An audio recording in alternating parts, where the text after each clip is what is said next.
You're only using 40% of your potential. The other 60% is buried under your excuses. Today, we are deconstructing the life of the toughest man alive to show you how to callous your mind and become uncommon among uncommon. The birth of a warrior.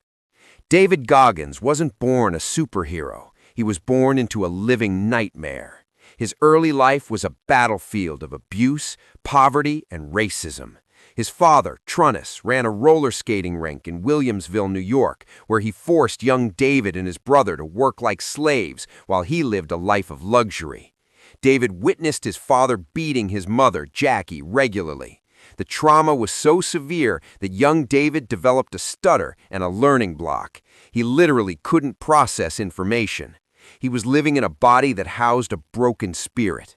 But this crucible of pain is where the steel was forged. He learned early that life doesn't care about your feelings. You either adapt or you die. The 40% rule. After escaping his father and moving to Indiana, Goggins hit a wall of self-pity. He became an overweight, insecure exterminator, drowning his trauma in food. At 24 years old, he weighed 297 pounds and was a miserable failure. But one night, watching a documentary about Navy SEALs preparing for Hell Week, a switch flipped. He saw something he wanted, something that required a price he hadn't yet paid. The problem was he was obese. The solution? The 40% rule. This is the central thesis of Goggins' life. When your mind is screaming that it's done, when it has hit the wall, your body is actually only 40% of its capacity. The other 60% is a mental reserve. Goggins decided to tap into that reserve. He lost over 100 pounds in 3 months. He didn't just diet, he tortured himself. He ran on a broken ankle. He slept in a sauna to dehydrate for weight checks. He realized that suffering is a gateway to growth. The accountability mirror. BUD/S, basic underwater demolition and SEAL training, Goggins attempted 3 times. The first time, he quit. He rang the bell. Why? Because he wasn't ready mentally. He was still lying to himself. After failing, he drove home and looked in the bathroom mirror. He didn't just see a failure, he saw a liar. He started writing the truth on the mirror with a dry erase marker, the harsh, ugly truths about his weaknesses that he had been hiding from the world. The accountability mirror is about confronting your own bullshit. You can't improve a life you aren't honest about. By seeing his failures written in front of him every day, he created a constant source of motivation to fix them. The third time he went to BUD/S, he didn't just pass, he dominated. The cookie jar. Hell Week is designed to break you. Candidates are subjected to 5.5 days of freezing cold, constant physical exertion, and severe sleep deprivation. It's a mental slaughterhouse. To survive, Goggins invented the cookie jar. It's a mental arsenal of past victories. When he was freezing in the surf zone, his body shaking uncontrollably, he would reach into his mental jar and pull out a cookie, a memory of a past success. It might be the memory of losing 100 pounds or surviving his father's beatings. He would remind himself, "You've been through worse than this. This cold is nothing." By stacking past wins, he built a psychological fortress that the ocean couldn't drown. Taking souls. Goggins graduated BUD/S and went on to become an Army Ranger, but he wasn't satisfied. He wanted to be the best endurance athlete in the world. He entered the San Diego One Day, a 24-hour ultramarathon. He had no experience. He wasn't even wearing the right shoes, but he had a strategy. Taking souls. This is the art of breaking your opponent's will by showing them you are willing to go further than they are. He ran next to the elite runners and matched their pace. When they cramped, he didn't. When they slowed, he kept going. He ran until he was urinating blood and his kidneys were shutting down, but he kept moving forward. He didn't just beat them, he broke their spirit by demonstrating that his mind was calloused beyond their comprehension. He finished 5th overall. The uncommon among the uncommon. The military and ultra running weren't enough. Goggins set a world record by doing 4,030 pull-ups in 17 hours, tearing the skin off his hands until they were bloody stumps. He later broke the record for the longest time spent on an elliptical machine, 40 straight hours. Why? To prove that the body can keep going long after the mind wants to stop. This is the concept of being uncommon among the uncommon.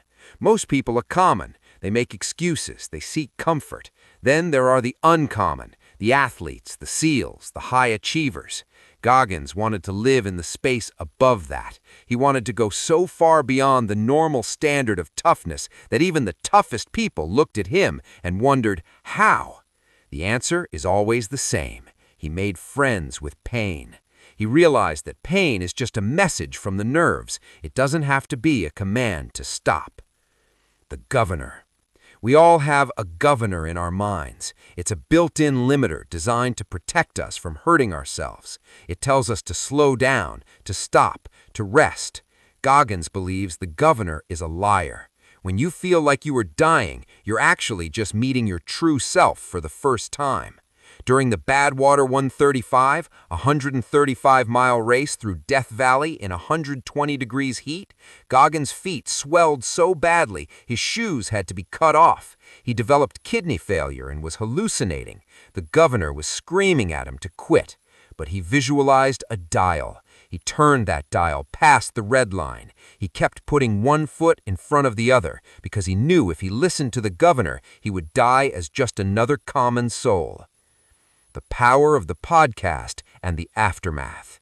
Years later, after setting records, Goggins faced a new enemy, complacency. He had become a public speaker and was resting on his laurels. He realized he was getting soft.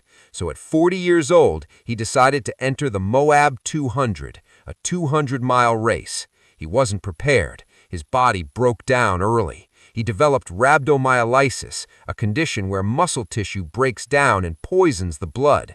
He was dying, but he refused to stop. For 3 days he moved. He hallucinated. He slept while walking. He crawled.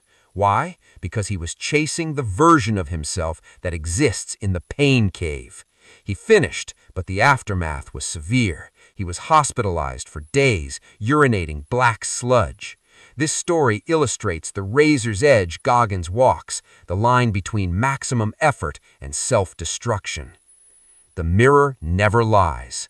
At the end of the day, Goggins' philosophy comes down to brutal honesty.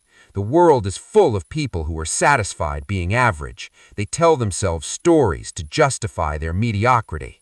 Goggins says the mirror never lies. If you look in the mirror and see a person who is out of shape, broke, or weak, you cannot blame the government, your parents, or your boss.